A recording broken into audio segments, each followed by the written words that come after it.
Olha, mais uma vez quero agradecer aí o convite. E é muito bom estar compartilhando com os irmãos, é um privilégio mesmo. Nós somos parte, né, dessa comunidade, né? Eu me sinto assim. E mas eu queria compartilhar com os irmãos um texto que se encontra na primeira carta de Paulo aos Coríntios, capítulo 12, versos 12 a 27. Há algum tempo eu compartilhei com os irmãos alguns fundamentos da nossa fé, daquilo que nós temos como, daquilo que cremos e daquilo que nós vivemos, né, e professamos. Ah, Hoje eu queria, ainda dentro dessa linha, mas compartilhar com os irmãos, que estamos a meditar na palavra do Senhor, sobre os fundamentos da igreja, o que é ser igreja, né? O que realmente fazemos dentro de uma igreja e como reagimos. E esse texto vai falar dessa unidade orgânica da igreja. Então, 1 Coríntios 12, de 12 a 27, diz assim a palavra do Senhor: Porque assim como o corpo é um e tem muitos membros, e todos os membros, sendo muitos, constituem um só corpo, assim também com respeito a Cristo. Pois em um só Espírito todos nós fomos batizados em um corpo, quer judeus, quer gregos, quer escravos, quer livres, e a todos nos foi dado beber de um só Espírito. Porque também o corpo não é só um membro, mas muitos. Se disser o pé, porque não sou mão, não sou corpo, nem por isso deixa de ser do corpo. Se o ouvido disser, porque não sou olho, não sou do corpo, nem por isso deixa de o ser. Se todo o corpo fosse olho, onde estaria o ouvido? Se todo fosse ouvido, onde o olfato? Mas Deus dispôs os membros, colocando cada um deles no corpo como lhe aprouve. Se todos, porém, fossem um só membro, onde estaria o corpo? O certo é que muitos membros, mas um só é corpo. Não podem os olhos dizer à mão, não preciso de ti, nem ainda a cabeça aos pés, não preciso de vós. Pelo contrário, os membros do corpo que parecem ser mais fracos são necessários, e os que nos parecem menos dignos no corpo, a este damos maior honra. Também os que nos são decorosos, revestimos de especial honra. Mas os nossos membros nobres não necessitam disso. Contudo, Deus coordenou o corpo, concedendo muito mais honra àquilo que menos tinha, para que não haja divisão no corpo, pelo contrário, cooperem com os membros com igual cuidado em favor uns dos outros, de maneira que se um membro sofre, todos sofrem com ele. E se um dele é honrado, com ele todos se regozijam. Ora, vós sois corpo de Cristo e individualmente membros deste corpo. Amém? Vamos orar. Deus querido, aqui está a tua palavra e nós estamos sedentos por estar cada vez mais nos apropriando daquilo que o Senhor tem para cada um de nós, especialmente com relação à tua igreja. Nós te pedimos isso em nome do Senhor Jesus. Amém.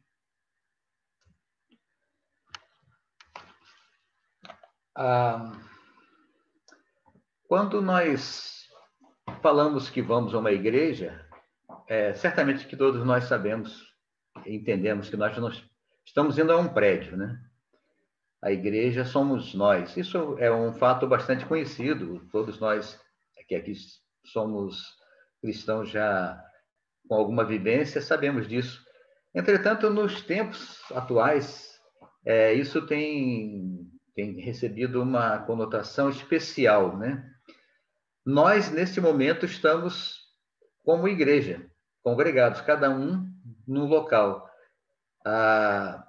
Quando nós nos reunimos, somos uma congregação, estamos nos agregando como igreja. Mas igreja estamos sendo a todo momento. São verdades já bastante conhecidas por nós, mas muitas vezes nós nos esquecemos disso, ou deixamos de valorizar isso. E agora que não temos essa oportunidade de estarmos congregados, como o povo de Deus sempre buscou fazer, né? Nós sentimos, então, essa necessidade de buscar qual é o verdadeiro sentido da igreja. O que que dá essa liga? O que que nos faz estar unidos?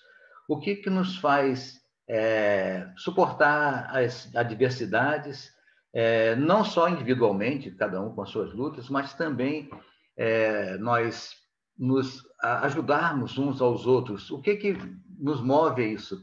Talvez seja a única instituição no mundo inteiro que tenha essa virtude, porque as virtudes desse mundo é cada um buscar o seu próprio interesse, mas nós o fazemos. E essa é a virtude da igreja, e é sobre isso que Paulo vai descrever aqui, dessa unidade do corpo. Ele começa, então, mostrando que a essência da igreja está na unidade do corpo. Nós precisamos conhecer bem aquilo que a palavra de Deus nos ensina, mas, acima de tudo, estarmos a praticar dentro de uma comunidade.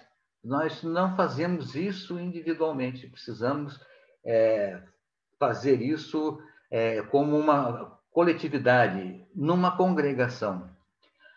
A igreja, ela por si só, a igreja cristã, ela é um milagre. É um milagre que só vê quem tem os olhos da fé. O mundo não vê isso, não avalia isso, mas só de ela existir até hoje, ela é um grande milagre, porque as provações que ela já passou, e eu fico a pensar na igreja do primeiro século, né? E aqueles cristãos que foram martirizados, que foram perseguidos, que foram devorados por feras naquelas arenas, né? E eu fico a pensar se nós hoje teríamos estrutura para suportar uma provação desse tamanho. Mas aquele povo que estava ali era a igreja do Senhor. Essa igreja por quem Jesus morreu. Essa igreja que o próprio Jesus fundou. Estava ali naquela arena sendo... com aquelas pessoas sendo humilhadas em primeiro lugar e depois mortas.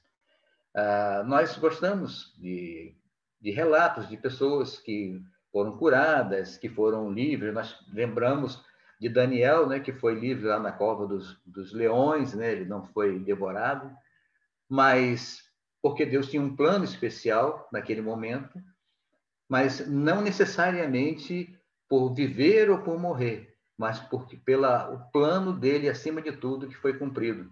E naqueles cristãos que estavam ali naquela arena, o plano de Deus também foi cumprido na mesma. Quando nós pensamos hoje, nesse tempo de pandemia, nós temos a tendência de, claro, vamos orar sempre pela cura das pessoas, mas tudo que acontece é para a glória de Deus. Nós que conhecemos ao Senhor e todos aqueles que conheceram o Senhor e que pereceram agora diante desse vírus, tiveram a oportunidade de testificar que Deus é soberano sobre todas as coisas, porque nós não vivemos, a nossa meta não é essa vida. Aqui realmente um tempo que estamos à espera da volta do Senhor. Então, essa é a glória, a glorificação do Senhor através da nossa vida e mesmo nas lutas. Mas essa igreja passou por tudo isso. Passou por outros tipos também de perseguição, menos grave, talvez mais sutis, mas foram filosofias que entraram dentro do cristianismo. A própria Igreja Romana, que, com o passar do tempo, começou a trazer novas verdades para a Bíblia, e, infelizmente, até hoje, eles não consideram a Bíblia como supremo. Primeiro é a Igreja, né, a doutrina católica, e depois a Bíblia. Isso foi fruto de muita coisa que foram acrescentadas com motivos menos nobres e que foi deturpando o Evangelho. Entretanto, Deus sempre cuidou da sua igreja e ele vem cuidando até hoje. Ele cuida, nesse momento, ele está a cuidar. Nós não precisamos estar desesperados, o que vai acontecer. É claro, vamos fazer planos, é claro, vamos investir, vamos fazer o que vem às nossas mãos para fazer, mas sabendo que Deus está no controle de todas as coisas. Essa palavra, igreja, né, ela vem proveniente do grego eclésias. E muita gente sabe, né, que eclésias significa chamados para fora, né?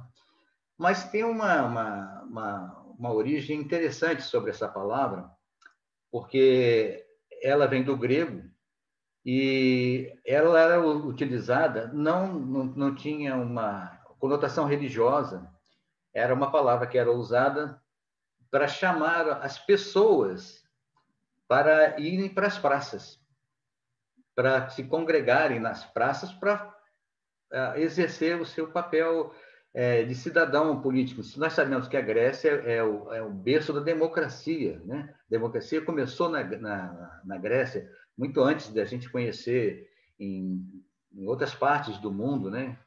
E era utilizada essa expressão eclésias. E só um fato assim pitoresco, né? O contrário de eclésias é idiotes. As pessoas que não saíam para fora, que não iam cuidar da comunidade em si, tratar dos assuntos que era pertinente à comunidade, né, que ficavam tratando dos seus próprios interesses, eles não cuidavam da comunidade, queriam saber só de si mesmo, eles eram chamados de idiotes, que foi traduzido para o português, né, como idiota, né, mas às vezes a gente usa uma expressão, não sabe a origem, mas esse é o fundamento, né? Mas a eclésia, então, tem esse sentido.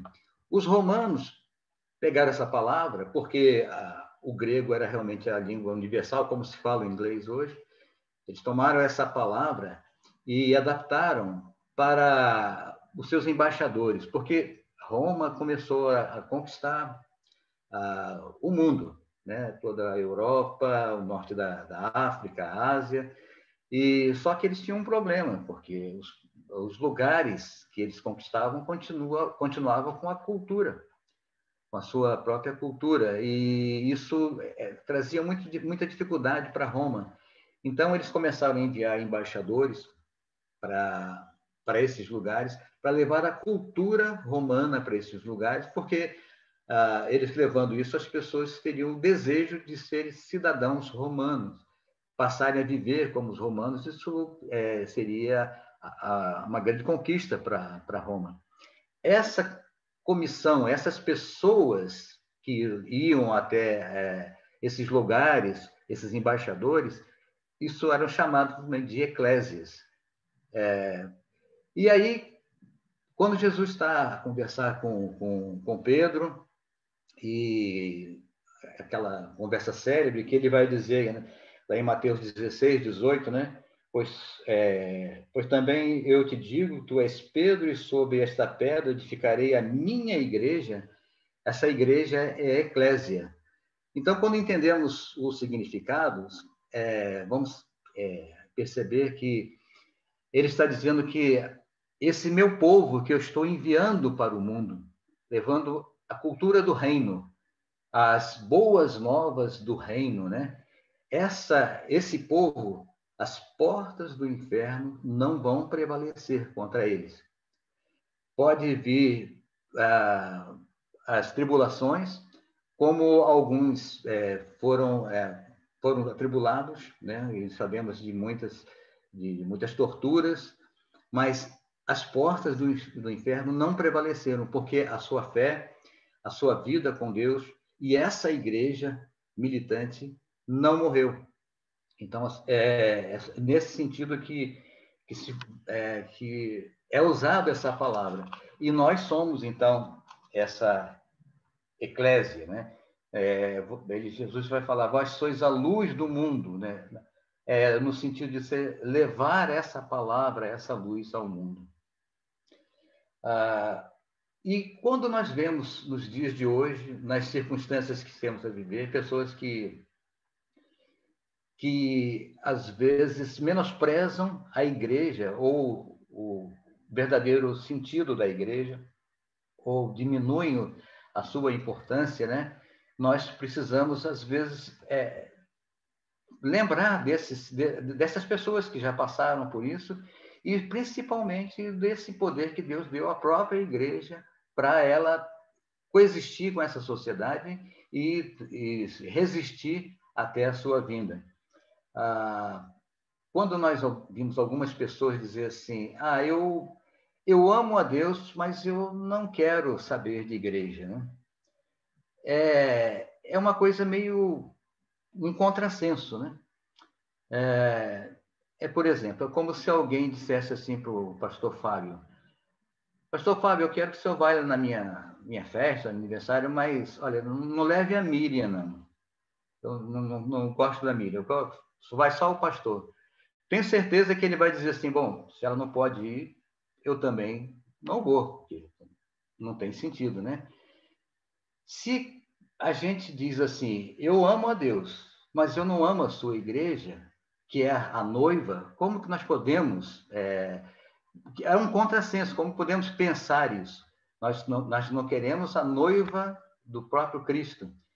Então, nós precisamos trazer cada vez mais e valorizar mais essa presença, primeiro de Deus em nossas vidas, mas através da sua igreja.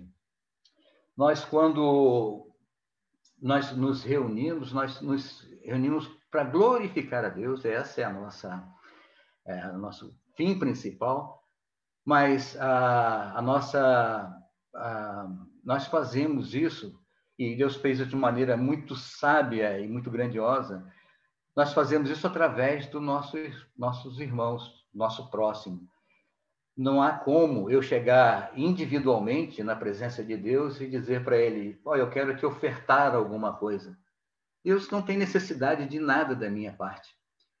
Não há nada que esteja a faltar para ele, não há nada que eu possa acrescentar para Deus que eu possa apresentar na presença dele. Holocaustos ele não requer. Mas ele se agrada quando nós fazemos isso através do nosso irmão, quando nós ofertamos, quando nós nos doamos, quando nós nos importamos com o nosso irmão, então ele recebe isso. E Jesus vai falar isso muito claro, né? Quando ele vai dizer que ele teve fome, deste de comer, sede, deste de beber, esteve nu, e me vestisse, estive preso ou doente, fosse me visitar, e vão me perguntar, quando é que fizemos isso? Toda vez que fizeste um desses meus pequeninos. Ele recebe a glorificação, ele recebe o nosso louvor, ele recebe através do nosso irmão, através daquele que está próximo de nós. Esse é o plano maravilhoso da igreja que ele fez.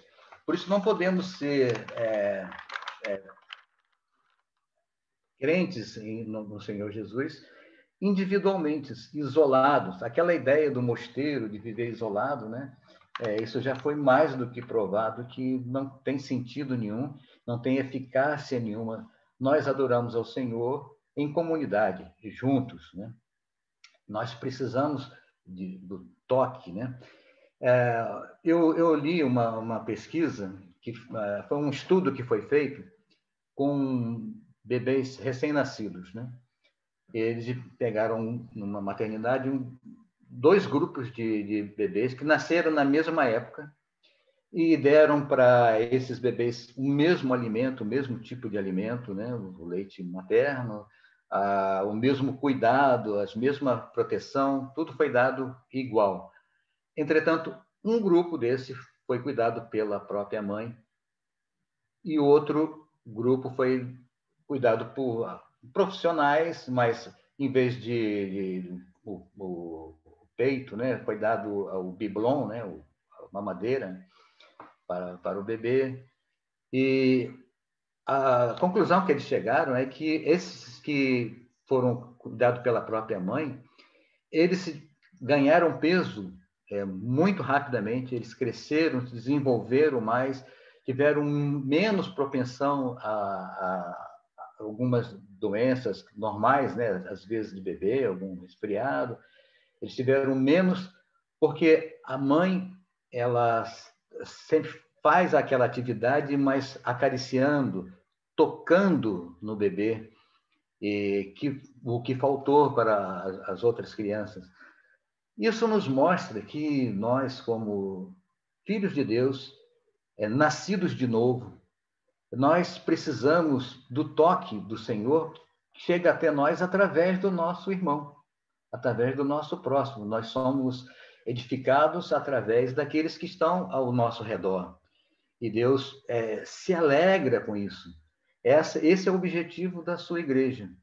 Então, ele tem prazer em nos ver cada vez mais unidos e Deus recebe, então, o nosso louvor, a glorificação, através do nosso próximo. No texto que nós lemos, no verso 13, ele vai dizer que nós, pois em um só Espírito todos nós fomos batizados em um corpo. Nós fomos selados, nós fomos como se fôssemos amarrados num só pacote, né, para o Senhor. Esse batizado, muitas vezes, tem algumas... Às vezes se perde tanto tempo, né? Que tipo de batismo, se é imersão, aspersão. Isso é de menor importância. O que importa é que fomos selados. Esse é o verdadeiro sentido. Nós precisamos de símbolos, né? Então, nós somos sempre guardados pelo Senhor e somos reservados por Ele, porque fomos selados. E é Deus mesmo que coordena isso. A palavra diz aqui, Ele que coordena esse trabalho da própria igreja. E o verso 26 diz assim, de maneira que se um membro sofre, todos sofrem com ele. E se um deles é honrado, com ele todos se regozijam.